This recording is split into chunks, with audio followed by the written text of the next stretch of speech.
esperientzia eta erronka polita da, guretzako, batez ere ume guztiekin partekatzen dugun jolas, erronka polit honegatik.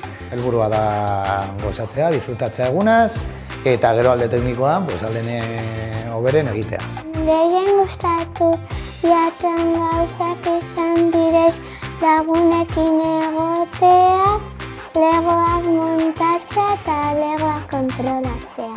Gu bi taldeekin, Explorer eta Challengearekin, uste dut esperientzia ezberdina dela. Explorentzako da robotikako munduan sartzeko esperientzia ikaragarria da.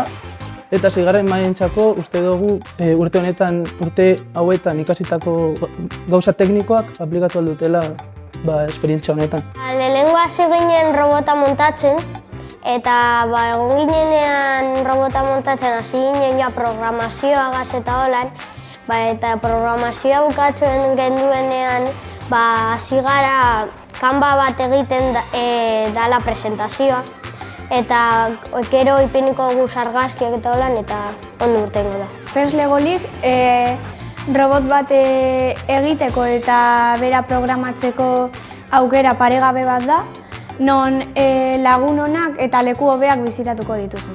Divertigarria izan da, robota muntatzea, gero programatzea eta lagunekin komentatzea nola izan diren.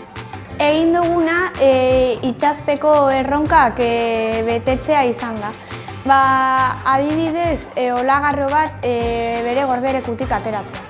Submarino bat hartzen duena zaburra, eramaten du almazen batera, eta almazena egotzen dagora eta hartzen dute kamioiak zaburra.